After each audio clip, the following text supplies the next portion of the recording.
Hey guys, welcome back, it's Ripe again. In today's video, a local HOA Karen despises me for wearing traditional German clothing in her neighborhood and ends up attacking me, claiming that I am ruining the community. Here is what happened, let's dive right into the story. The title Homeowner Association story starts like this. So I live in an HOA and was glad to find a place where I can tell a story of how awful mine was to me. So before I get into the HOA aspects, I want to tell everybody a little bit about me. My grandparents raised me and they used to live in Germany. From a young age, I became fascinated with the culture and immersed myself whenever I could, going to events and festivals to learn about my heritage and where I came from. I own several authentic Bavarian Trachten, which are otherwise known as the traditional clothing. I wear these in my everyday life as I just enjoy them and they make me feel rooted. Yes, that means I'm the guy in his yard wearing lederhosen with a buttoned checkered shirt, long socks and traditional shoes. In fact, this exact day I was raking up my leaves for the sole purpose to avoid an HOA fine. I could care less about my lawn and how nice it looks, but I will follow the rules. Especially when an HOA board member shares a back fence with me. Now, for the HOA, they as a whole can be harmless if it wasn't for a few members that just take things way too far. The one that lives behind me, for example, who I will name Karen because, well, if the haircut fits. Anyway, she and a few others seem to think that the perfect neighborhood means looking like we all came out of some real estate magazine. When she saw me in my traditional clothing, she was not happy and went as far as to make some horrible accusations. Karen, you need to change out of that. Halloween is long past and you're gonna offend people, including me. Me? I'm just wearing traditional German clothing. There's nothing offensive or wrong about it and it's not a costume. Karen, you're wearing Nazi clothing. That means you're a Nazi and a threat to the people in this neighborhood. Just a note, I'm not wearing anything to signify that I have any Nazi affiliation, political or otherwise. No shaved head, no armbands with the recognizable hate symbol, nothing. Me? Not every German is a Nazi. It's pretty messed up to assume that and think an entire heritage is evil. Karen, I never said that. In fact, I am German and Jewish. And I know what you are wearing is offensive. Some cities you would be shot for wearing that. I'm just trying to keep the neighborhood safe, so you need to go and change. Me, I don't need to do anything. I have the right to wear the clothing I want. Hell, it would be legal even if I was wearing offensive items, which I'm not. She did not understand my comments, but I didn't expect her to. People like Karen don't realize that the Nazi party was a political group. She got pissed when I refused to take off my clothing and change. She started screaming and threatening to cite me as going against the HOA. She then jumped over my fence to be on the same side as me. I figured she wanted to yell more, but instead she went one step too far. She attacked me and started ripping off my clothing, tearing pieces and ruining them. I could not get her off of me. She was like some wild savage animal, complete with scratching me as she tried to destroy the clothing and tear them off my body. I have no shame in saying that I started screaming for help until other neighbors showed up. They got in between us and finally pried Karen off of me. I looked like crap and she was just still yelling that I was a Nazi and need to be removed from this country. The police showed up and despite what she was trying to argue, they could tell that I was on the bad end of this fight. With my clothing half on the ground and open scratches on my body, she shifted her yelling onto the police, demanding that I be arrested for being a Nazi and dressing in that kind of clothing. Instead though, I was the one that pressed charges against her for assault and a hate crime. I lucked out that my other neighbor had security cameras on one of his trees that managed to catch the entire thing. He was more than happy to supply them for me. The trial should have been a very open and shut case, but Karen just kept pulling out more surprises. All ones that hurt her, so I had no issue letting it drag on and watching the drama unfold itself. She was questioned about how my clothing hurt her as she claimed to be German and Jewish. She was using these points to claim that she knew about the current Nazi issues more than other people. Well, they looked into that and it turns out that she was lying on both accounts. She She was Irish Catholic and just pretending. We also found out this was not her first complaint and she had done similar things before to a lesser degree, telling people of certain backgrounds that they were offensive to her because she was enter fake nationality, just as an excuse to try and fine other neighbors and stir the pot because she did not care for them. Then 2 other people came forward with claims of Karen harassing them based on their heritage, and one of them was so ironic even her own lawyer looked embarrassed. This neighbor was Jewish and apparently had an issue with Karen during the last holiday season. Karen claiming her not putting up anything for Christmas made her uncomfortable and she should do the right thing for everybody and put things up anyway. She was just beyond screwed. The judge wanted to make an example out of Karen and give her a harsh sentence to show that they would not tolerate this kind of hate towards anybody, even using those past incidents against her to show that she was fully aware of what she was doing and it could not be some accident or small misunderstanding. She was going to prison for a good long time and actually spending most of her sentence there. Who even knows how somebody like her will last in prison for that long? A lot of minorities she can easily piss off that will see through her in an instant. The neighborhood as a whole was ecstatic that she was gone and could not harass anybody now anymore. The HOA meanwhile was flailing and trying to save their reputation by claiming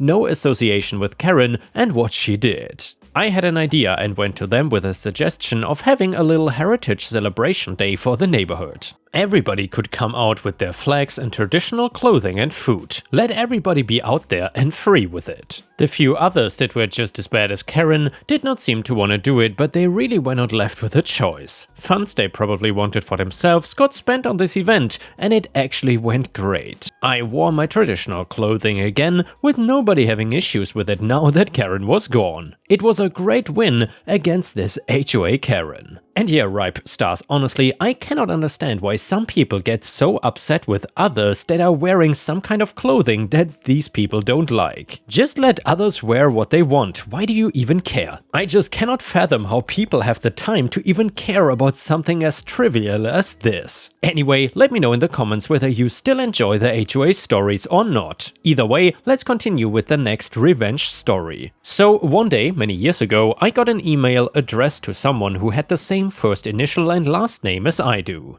For the purpose of this story, I will call him G-Man. As with anyone who uses a common email address, think first initial plus last name, you sometimes get an email that is not meant for you. It was mostly incidental things like receipts and the occasional personal email. I was chalking them up to being a data entry error.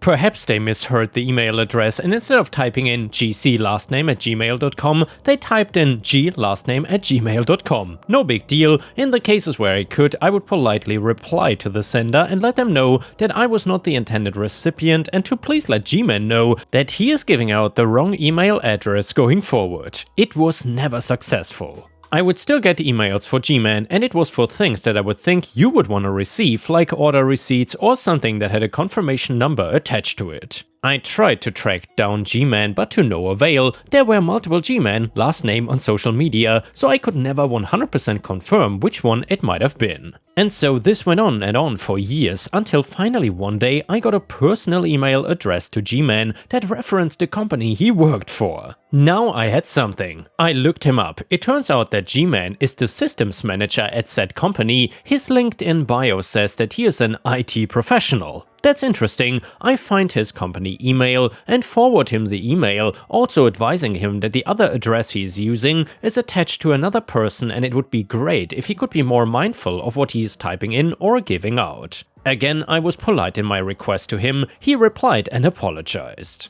I thought, it's finally over, but it wasn't over. Oh no, far from it. The emails I received that were addressed to G-Man actually began to increase in volume. Now I'm getting emails for mailing lists and account signups and all sorts of other crap. This guy, this so-called IT professional, is clearly using my email address as his spam dump knowing that it went to an actual person. I would have to sort through dozens upon dozens upon dozens of emails daily as a result of this, and as we all know, once you're on one mailing list, you tend to end on a lot more mailing lists. By now, I've decided that clearly this clown is deliberately being a jackass, so it is gloves off and game on. I decide to extract revenge at any opportunity. It started out simple enough. If I got an account sign up, I would click the link to verify it and then promptly log in and deactivate the account. It worked for a bit, but then there would be another sign up, so I got more creative. I would log into the account, change all the information and, most importantly, the password, usually to something like "I'm a gigantic a-hole," which would leave the account active but totally inaccessible since any attempt at password recovery sent the email to my account, which was then promptly ignored and deleted. Hotel booking? I would log on and cancel it the day before he was due to arrive.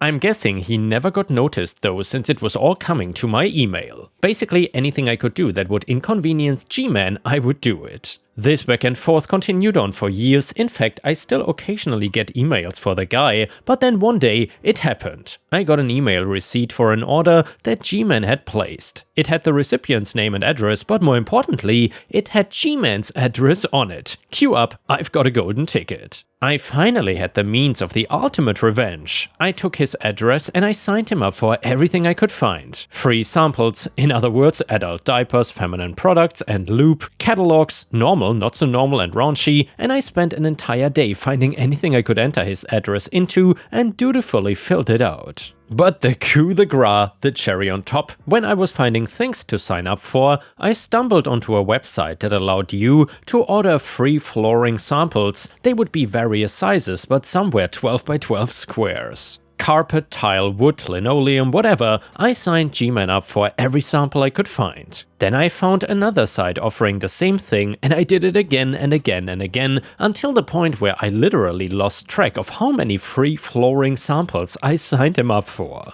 My guess, it was easily in the hundreds, if not thousands. I literally carpet bombed G-Man. Coincidentally, the email volume certainly decreased. I never heard from G-Man either. Maybe he deleted my initial email and forgot, or maybe he was buried under all those flooring samples. Either, I'm sure once they started to arrive, he realized his mistake. I bet that to this day, he still gets items delivered to that address. And the next one is titled Malicious Compliance. The company I worked for at the time no longer exists, so I don't feel too bad about sharing this story. This takes place in the mid-1990s and I am the sysadmin for a small tech company. We basically did all sorts of things for clients, large and small, but one of the more profitable areas was technical education. Think room after room of PCs for classes and training. Companies send us their people, we teach them databases or email serving, mainframe access using terminal emulators, that sort of thing. My immediate manager was an okay sort of guy, but was always looking for ways to cut money from the budget to look better for his superiors. Things like saying,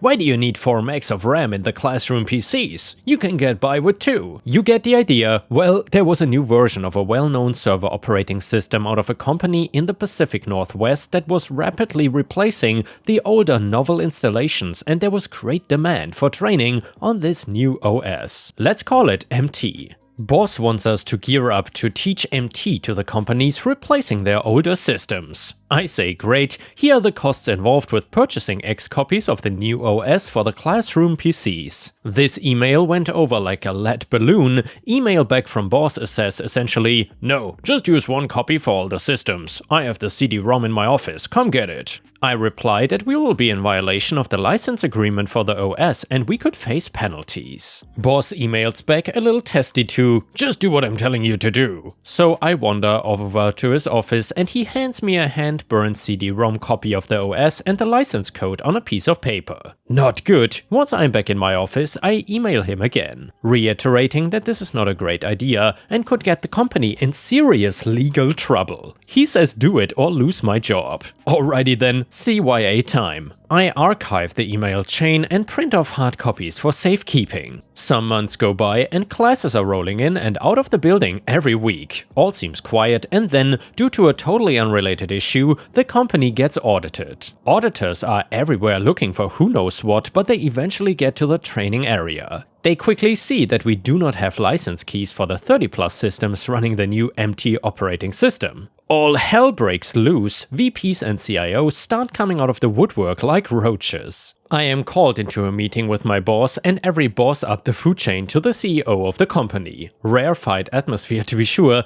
the witch hunt begins, I am raked over the coals for putting the company in legal jeopardy, and what do I have to say for myself before I am terminated for cause? Well, I was doing what I was ordered to do over my objections, etc. I look over to my boss who was as suddenly developed a bad case of Clintonian memory syndrome saying, I have no memory of that. My boss said, I would never authorize breaking the law. Exactly what I was expecting, so I pull out the file folder with the email hard copies and show the boardroom full of executives the conversation. My boss gets red in the face and accuses me of forging the emails to deflect responsibility for this massive violation. Never in his life has he seen something so underhanded, and surely the board can see that he is not responsible for me going off and pirating software for profit. Silence for a moment as everyone in the room stares holes into me. I reach back into my bag and pull out the CD-ROM and license code and ask if he wants it back. Some points to consider: there was only one CD burner in the building attached to the boss's computer. They were still fairly expensive at the time. Only one real copy of the MT operating system had been purchased by the company. By the boss. Lastly, the Sharpie label on the disc and the license key were written in the boss's very distinctive handwriting, on his stationery with his letterhead on it. CIO looks irritated, says I can leave. I go directly back to my office and post my resume on the job boards. Got a new job offer in 2 days. The company was hit with massive fines. They never really recovered and went bankrupt the following year. My old boss though? Well, I went back to the area a few years later and he was selling PCs at Best Buy. No dishonor there, but a rather dramatic drop in pay, I presume. And now we got an Am I the A-hole story. So I need some input on this one. My wife is upset with me about always correcting her grammar. Example, we are watching The Office and my wife says, I bet they will be making money off of this show for the rest of their life. Me, lives. She got angry and then cried and said that I correct her grammar a lot and she finds it condescending and rude and that I'm treating her like a child. I did not see it that way and feel that it's not really out of the norm to correct someone you're close with, especially when it's such a basic mistake. Also, she is a 4th grade teacher, so it's kind of her job to teach others proper grammar. So, am I the a-hole for being a grammar Nazi? Should I just keep my mouth shut? And yeah, Ripe Stars, let me know what you think about this one. Do you think OP is the grammar Nazi here or not? Comment number 1 said, I'm an English language teacher and I'm telling you right now that you're the a-hole. Do I hear other native English speakers making grammatical mistakes all the time? Yes. Do I correct them? No, because even though it's my job to teach English grammar, that would make me an a-hole. Do I make grammatical errors when I speak? Yes, because speaking is an in-the-moment task and mistakes occur. Your poor wife. Comment number 2, you're the a-hole. Learn to swallow the need to always be right and always telling people they are wrong. No one likes that, least of all, the person you're supposed to love and respect more than everyone else. Completely understandable why she is not happy with you. Update to the story. So the consensus is that I'm the a-hole. I did apologize yesterday and apologized again this morning, and I will try to stop doing this in the future, thanks to those who gave constructive feedback. The next one is titled Dumb Tow Truck Driver. So the cast is me, Mighty Elevator, RL Rude Lady, OF Officer, and TD Tow Truck Driver. A little backstory, I moved to a new city almost a year ago and started to take the bus to and from school. This all started in October, but I stopped dealing with her crap in January. Anyway, so I was waiting outside school one day and this lady came and parked right in front of the bus stop. I knocked on her window and she rolled it down. The following conversation ensues. Me, hi, do you mind moving your car? It's a bus stop. RL scoffs and rolls up window. Now I have a short temper sometimes and this is one of those times. Couple minutes later, me slightly annoyed. Please move your car. RL, where else is there to park? Many other spaces open. Me more annoyed. Literally anywhere else. Get your eyes checked. I pointed to other spots. RL, F you, and drives to another spot. Now this is happening every day up until January when I lose my mind, but during this time I do some research and find out parking in front of the bus stop is illegal. Oh boy, am I ever happy for some sweet revenge. So I start taking some photos proving that she is parking illegally and write down her plate number and the address of where this is happening. Once I had enough evidence, I emailed the city bylaws department and they confirmed that parking there was in fact illegal. I also attached my phone number so they could call anytime. And they did. They asked me to call them when I saw her again so they could send a tow truck and an officer. Monday was the day. She of course parks in the bus stop again and I have a grin on my face. Me knocking on window, move your car. If you don't, I will call the boys in blue and get your car impounded. RL, ha, you won't. You're just a stupid teenager, no respect. Just move, Karen. No. Just wait and see where you park when you start driving. Not in front of a bus stop like a crackhead, that's for sure. How dare you? I will tell the principal. Well, try me. RL huffs and turns off the car. I'm doing it now. She runs inside the school and I call the bylaws department. They say that they'll be there soon. About 5 minutes later, an officer and a truck shows up. The officer gets out and asks, "This is her car?" Me, it sure is. OF, alrighty. Signals for tow truck driver TD, begins to prepare the truck and attach the car while the officer writes a ticket.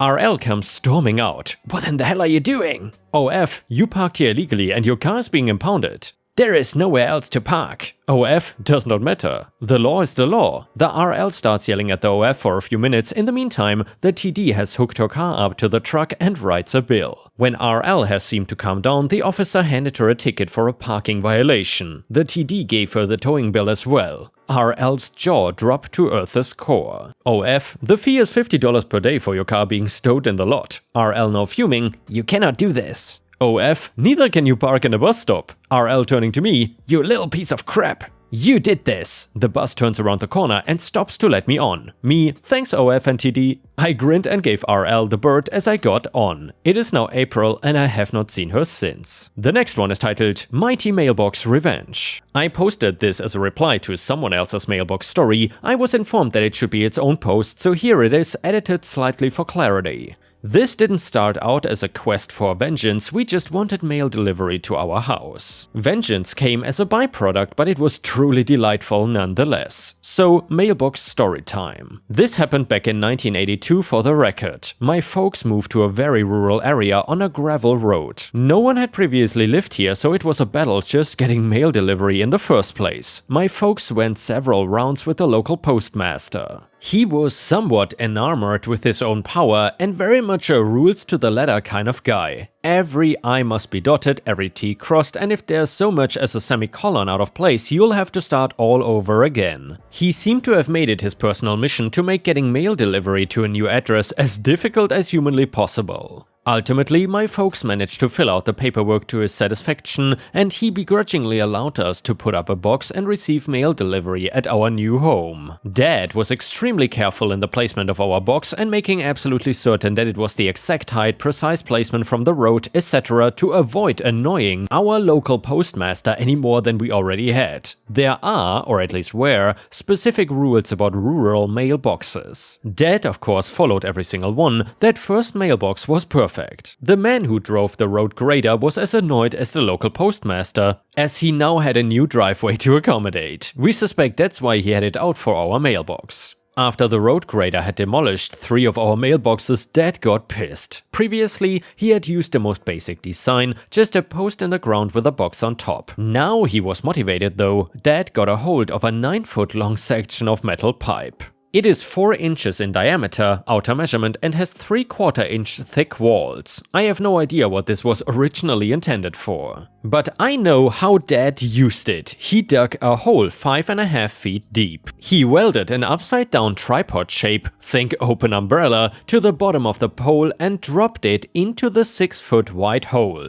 Each welded on leg was about 3 feet of some kind of rebar, and there were 5 such spokes. He then dropped some huge rocks on top of the tripod shape to hold it in place. The empty spaces around the huge rocks were filled in with gravel, and he dumped sand to fill in the air gaps. Then he filled the rest of the hole in with dirt and mounted the mailbox on top of the post. 3 days after Dad installed the new mailbox, we heard the road grader coming down the road.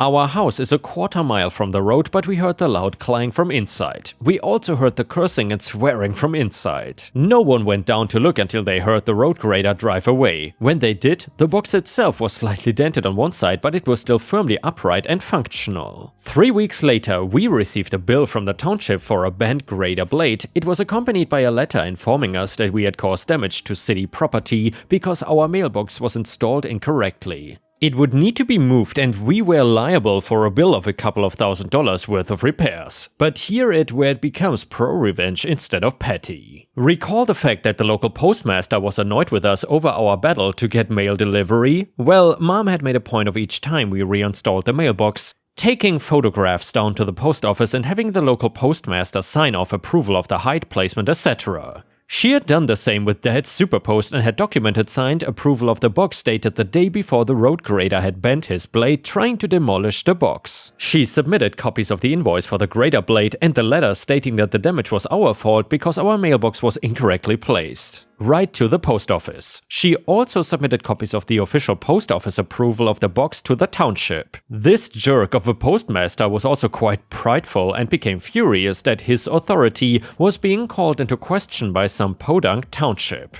As far as he was concerned, the township was not questioning my parents, they were stating that his judgment was wrong. I don't know what went down between the postmaster and the township, but we received a second letter from the post office reiterating their approval of our mailbox. We also got a formal apology from the township and noticed that the road grader's contract had been terminated because he had lied about damage to city property. It was worded with a tone that said, "Please don't sue us because a contracted employee damaged your property." For the record, that post that installed nearly 40 years ago is still standing. We have replaced the box on top many times. That post, however, has now wrecked 2 cars and a truck in addition to that long ago road grader. And yeah, Ripe Stars, I gotta say, I really enjoy these mailbox revenge stories. Even though they are kind of similar, they are always very satisfying to read. If you have ever gotten mailbox revenge on someone, especially the postmaster, then please let us know in the comments. And with this, we have reached the end of the video. However, if you cannot get enough of my content, please check out my endless playlist, where you can find thousands of hours of content. In addition, please don't forget to subscribe to my channel to not miss any of my daily uploads. Thank you so much in advance, and I hope to see you again tomorrow.